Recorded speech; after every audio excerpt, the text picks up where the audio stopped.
Good morning, it's Matt here from Go Green Autos, and as you can probably see the state of that sign, I'm in an English motorway services. This morning I'm on the M4 at Membury, just had a breakfast and regretting that already. But anyway, today I am delivering that Cenntro Metro electric van, and I thought I'd just make a little video while I'm here drinking my coffee, because I haven't featured one of these on the channel for a long time. So I'm on my way to the Wiltshire College University at Lackham site, which is an agricultural college, and yeah, they're getting this vehicle. So these have a 13 kilowatt hour battery. That does about 65 miles real world range, which is plenty for what these are designed for, because typically they're used on private sites. So even a 65-mile range, that's probably going to last 3 weeks or so, maybe more. Obviously it depends how many miles you do, but that's typically what these do, just driving around sites. And that's where these electric vehicles work so much better than diesels, because a modern diesel just clogs up when you're just pottering around a site all day. You've got Type 2 charging on the side there, Type 2 port in there, 3.3 kilowatt charger. If we go around the back, because it's up on the truck here, we can see underneath. Decent sized motor, reduction gear there, rear wheel drive obviously, and then, not that we can see probably,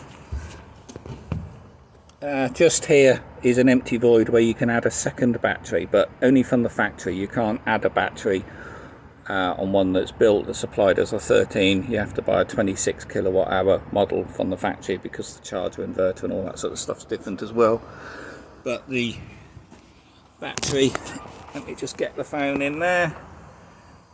No, I don't think you can see that. The battery pack anyway sits here when it's got the one battery, and when it has two, the other one sits just there.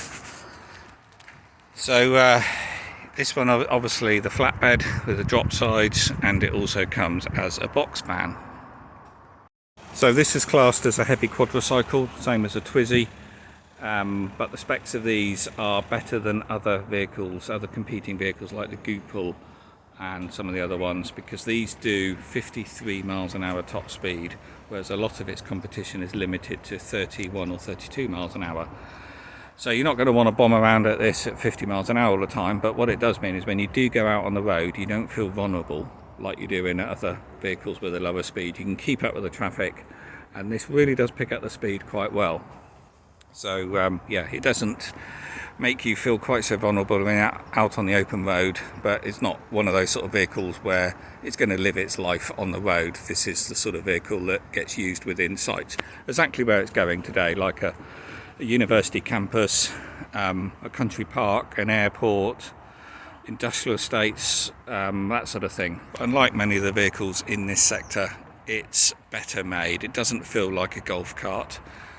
The body panels are all plastic, but they're not flimsy. It doesn't have that sort of crude agricultural feel that many of the others do. And we've got remote central locking. Oh, it was unlocked anyway.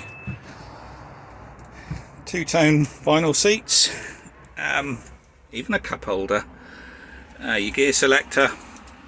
You've got, which is a bit of an overkill actually, quite a big stereo with a touchscreen.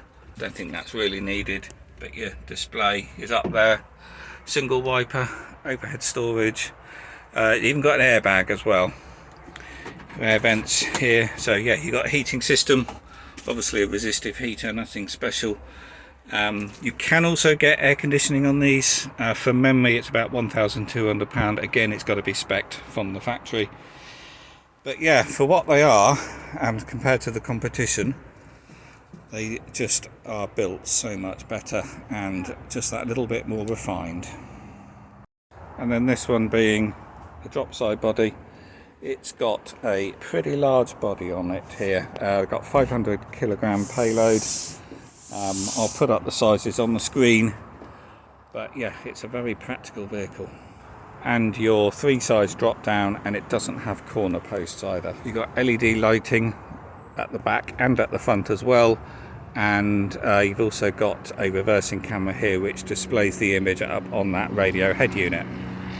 So if you want to find out more information on these vans, if you're interested, then have a look at the website there, and that will do for this video. So as always, do hit that thumbs up button if you found this video useful. Do subscribe if you haven't, and have a look at the back catalogue of videos on the channel. There are, I think now, about 500 videos on the channel, so if you want to learn more about EVs, then do look at those, and I'll see you on the next video.